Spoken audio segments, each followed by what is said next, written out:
Hello and welcome back to Seaside Garage.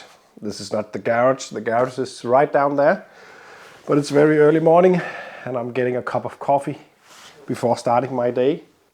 And this is hopefully going to be a quite interesting day because I'm collecting a new car. Of course it's not a new car, but I'm collecting another car. I'm also getting rid of a car. I have swapped one of my cars with another one that I'm gonna pick up today. And it's a 2 hours drive from here, around 200 kilometers, and I'm gonna drive it home.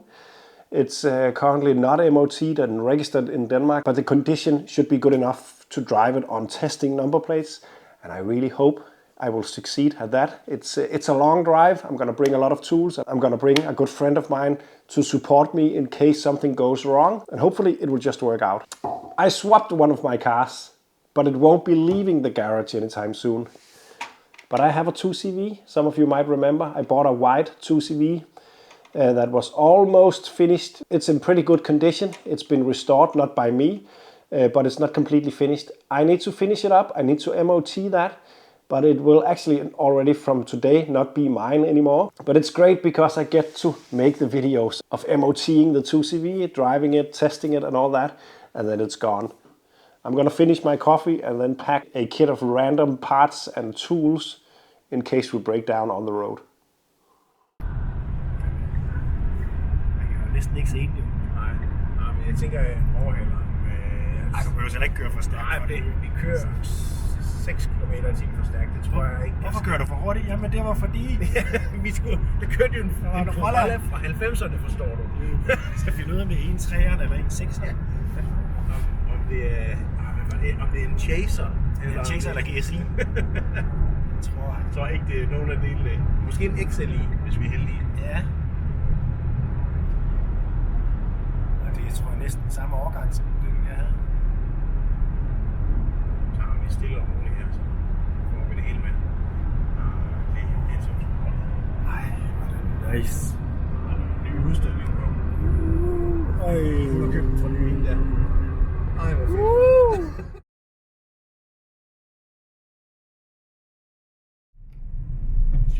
Det er her. Den holder der. Den holder der. Hvor skal vi blive?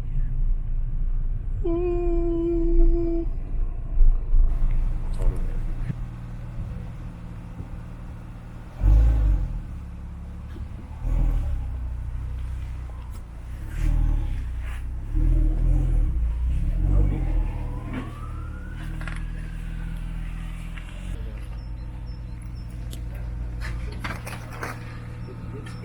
Ja.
Ej.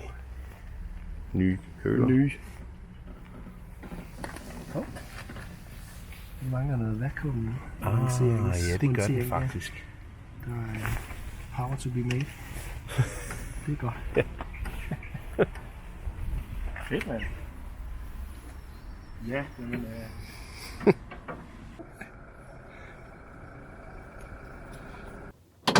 Har vi tjekket olie? Nej. Det er totalt idioter. Det kunne vi godt se. Der er olie med olie. Det er helt rent og nyt, og den har jo ikke kørt. Der står alt muligt sejt på italiensk. De automobilia. Ej, okay. Just a few weeks ago, we held the first classic driver panda 4x4 in St. Moritz. Lige præcis, okay. Så har den været med, eller hvad? Nej, det er ikke den. Det var ikke den løfter. Nej, men tror du ikke, at bare den har deltaget, eller hvad? Altså, oj!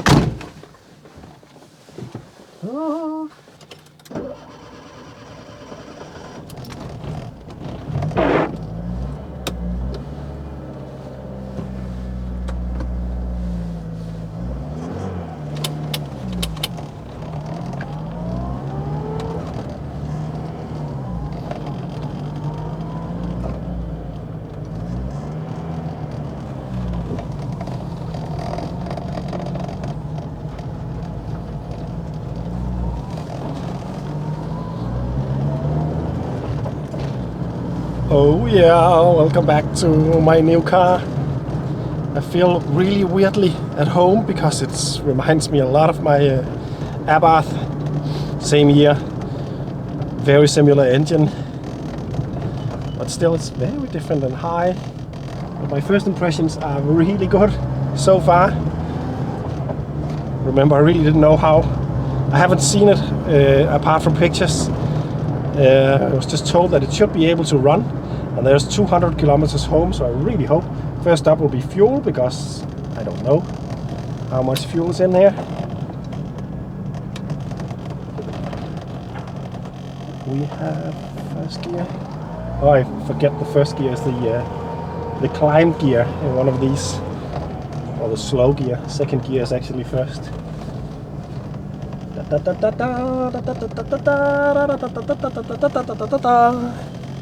Fuel stop. So after a quick refuel, we are now back on the road, up to speed for the first time. I forgot to hit record, of course. So first few minutes of intense staring at the temperature gauge is I did alone. But you are back with me now, and we are currently doing just shy of 90 kilometers per hour. I don't want to push it too much.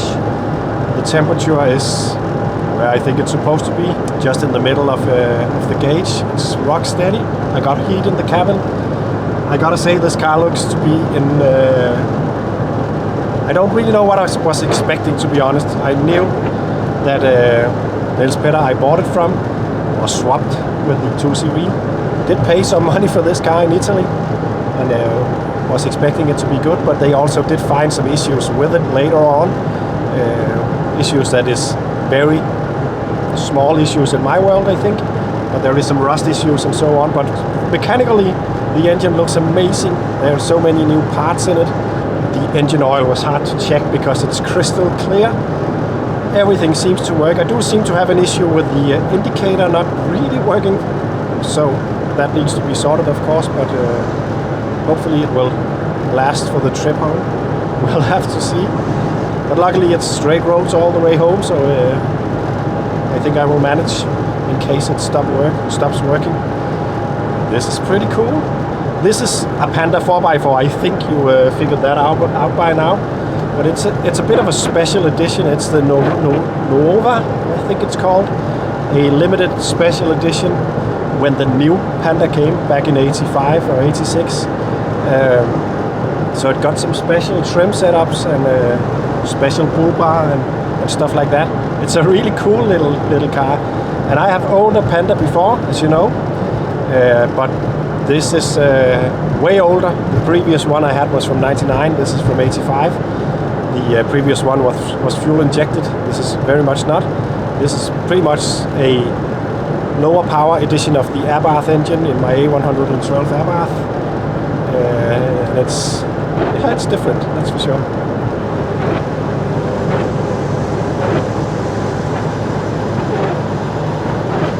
Okay, I'm driving slow, I know. Slow and steady.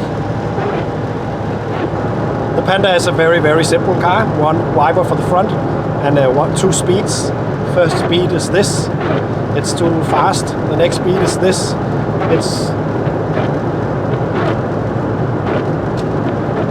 Is it a little bit faster? I'm not even sure. Could be related, of course.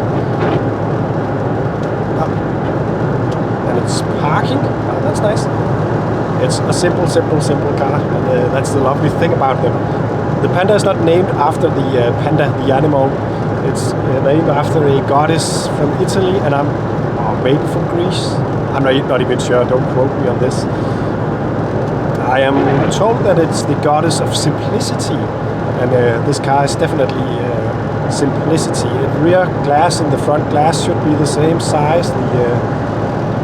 There's no difference from the glass from side to side in the doors. Everything is pretty much as simple as it's needed. It's a cheap car back then. And I think that's part of the reason why it's got this cult following now, especially the 4x4.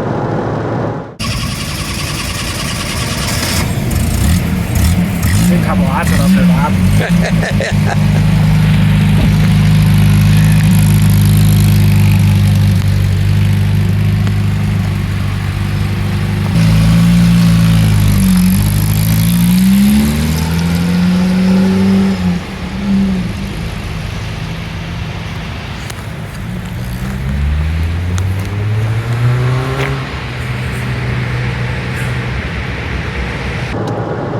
And it's a bit later down the road. We just had a small pit stop for a cup of coffee. In case you were wondering, we're driving two cars at the moment. In front of me is Mads in a Renault Depression, I think it's called. Depression? Oh no, Megane. Sorry, Megane. He got all the tools and is the support truck in case something goes wrong. So far it's just running perfectly, but it is a tiny car and a tiny engine for these big roads, and I don't really want to push it because I don't know this car very well. We are not doing 90 kilometers per hour at the moment.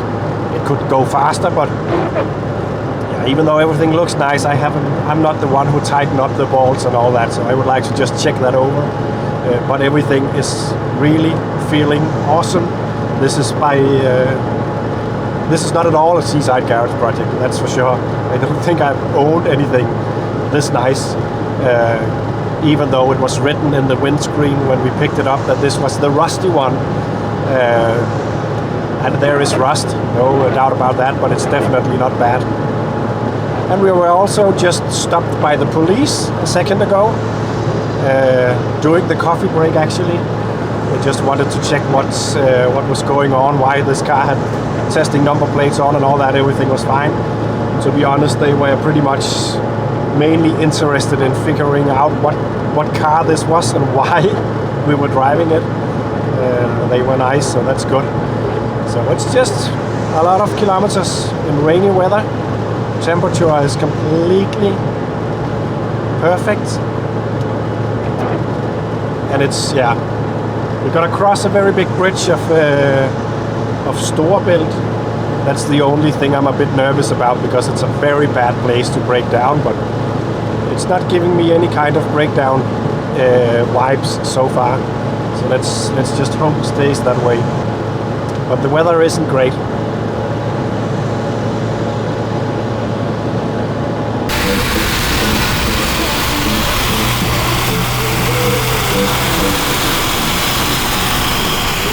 So we are coming very close to the bridge that I have been concerned about for the last week planning this trip, because this bridge is a very big hang bridge and it's just a road, but it's not the greatest place to break down because you cannot really get help or anything. You will have to call assistance, which will be very expensive.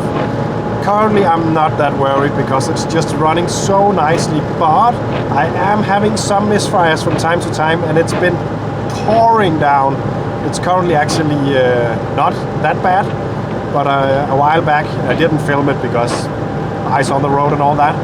It was intense, and I got some misfires, and I did notice that the cables on the ignition system are actually masted. Was a bit old. A lot of stuff has been changed on this, but the cables itself looked a bit. So it could be that. It could also just be me being oversensitive to possible issues. But yeah, we're coming up to the bridge, and hopefully all goes well.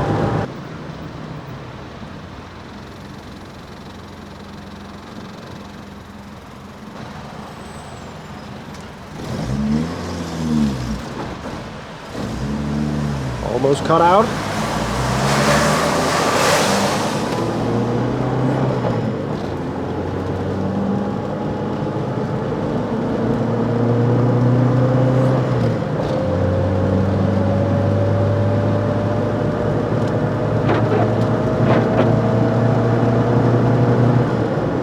I almost cut out taking off from that payment booth because I started in second gear, which is supposed to be possible in this, but it's probably not the wisest move because, yeah, I'm still learning this car. It's a bit special it's a little bit special to go into a car and then drive on the motorway and go for 100 kilometers per hour for a long time, and then suddenly I really don't know where the clutch biting point is and all that yet on this car, but it's really driving nicely. The windscreen wiper is driving me nuts a little bit because it's not really cleaning the screen that good over here, and it's very fast and itchy. This is the bridge.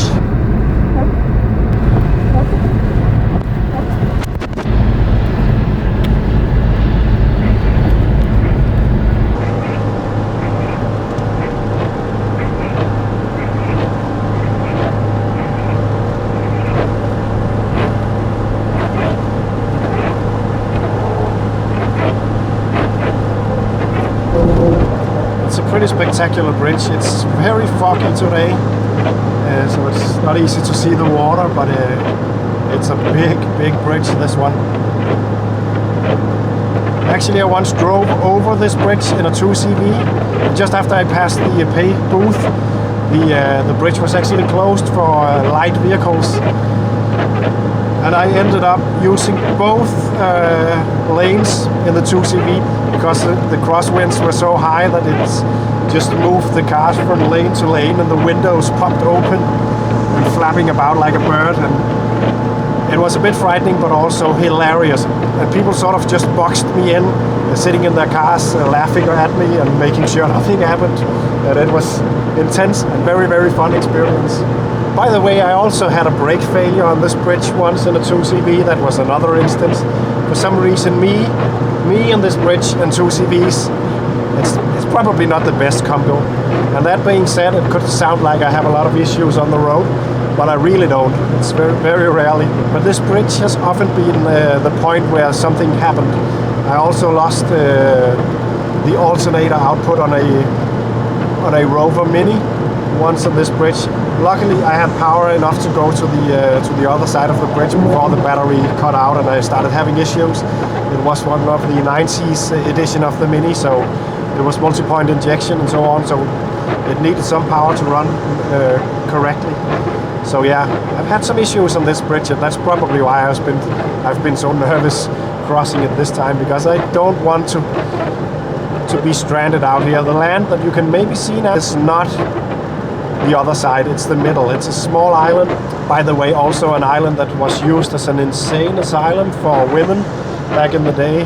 This island actually has a pretty terrible history, and yeah, I don't want to be stranded on this piece of land. Mass is behind me, by the way, back there in the Renault Megane. So that's the insane asylum. Still, I already almost used half a tank. These tanks are very tiny, so it's probably not a lot. I think it's 20 or 25 liters. The temperature is rock steady. It's been like that since we started. No, it's of course started at the bottom end and then raised to that point and stayed there. And it's just seems very stable, this little thing.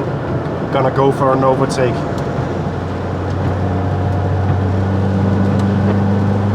going a little bit too slowly even for me.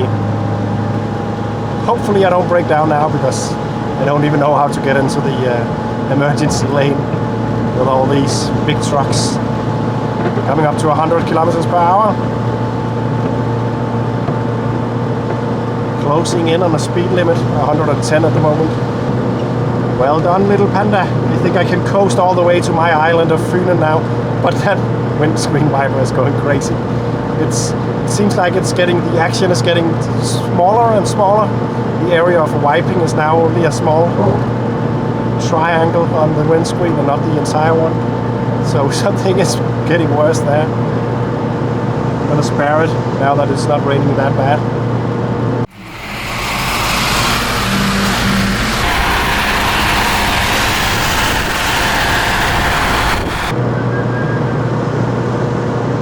Oh, spy photo! What's that? I started to use my left foot for the pedal because I'm quite cramped in the position that I currently sit in. I can remember this now that I have it, because I owned a Panda before 3 or 4 years ago, and it's not the best for my big body to sit in this small tiny seat in the awkward position. I'm getting used to it, but it's just it's not the most comfortable car in the world. Actually, the A112 is better somehow, but it's worth it. It's definitely worth it. And we do have a lot of tools in the service car behind me, and we can fix a lot of stuff. But this weather, oh, it wouldn't be fun to lie on the side of the road trying to fix something.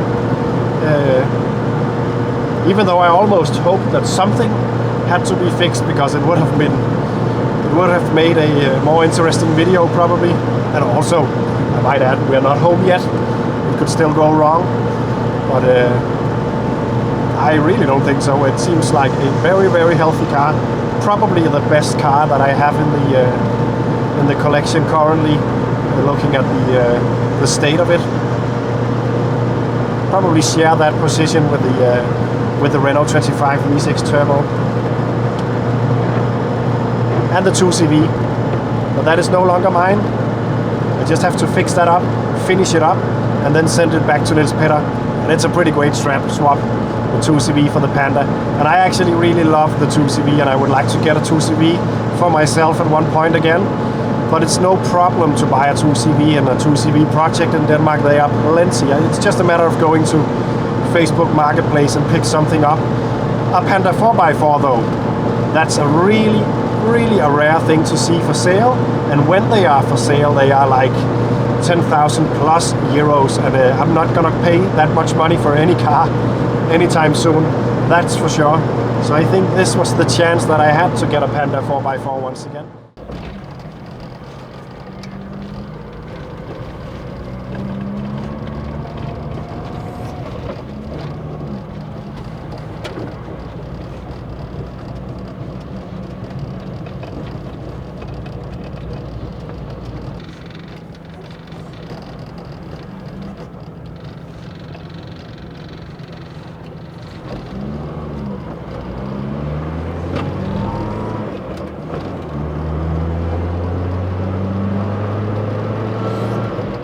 Well, I'm almost home now, and this car has just done so brilliantly, and that's of course very nice. I had a bit of an issue when I came off the highway and into some quite massive traffic, that the temperature started to go quite high. I have a feeling that the fan doesn't kick in by itself, because as soon as I moved it dropped down quickly, so I think it's lack of airflow on the radiator.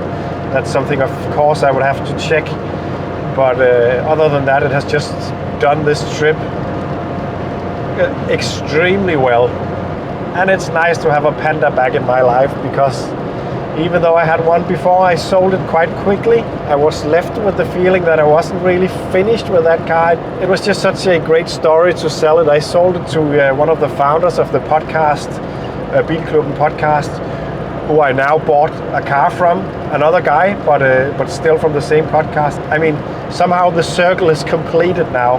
I sold it to the podcast guys, got to know them. I have done so many projects together with those guys now, and now I buy a Panda back from those guys. It's just, yeah, the circle is completed now, I think.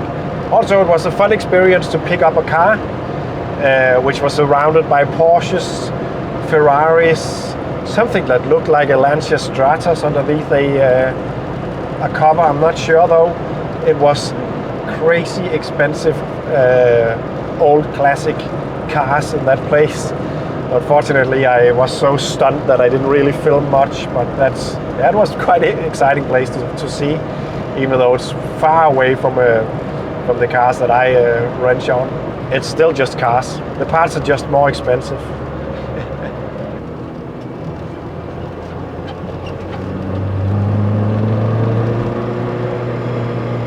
It's amazing because this car hasn't been on the road for, well, since it came to Denmark, it has just been standing, and it's 3 years, 4 years maybe, and I have no idea what the story really is from Italy.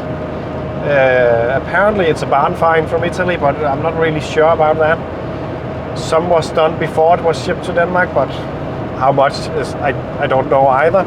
The interior has been fixed, that's all I know.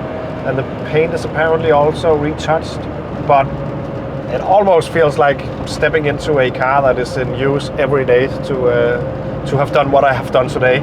I was 200 kilometers home. Will it run? Will it last all the way?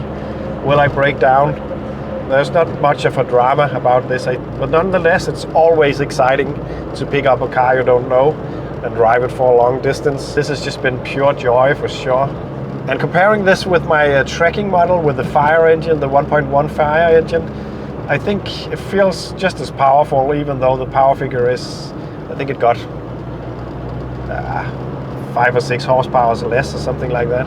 But the sound of this engine is way better. Once you give it something to live off, it's almost sounding a little bit racy. It's very Italian engine sound. It's a 965 cubic engine, I think. 48 horsepower, I think is the figure. It's a little bit difficult to find information about this limited edition, so I'm not completely sure. But listen to it.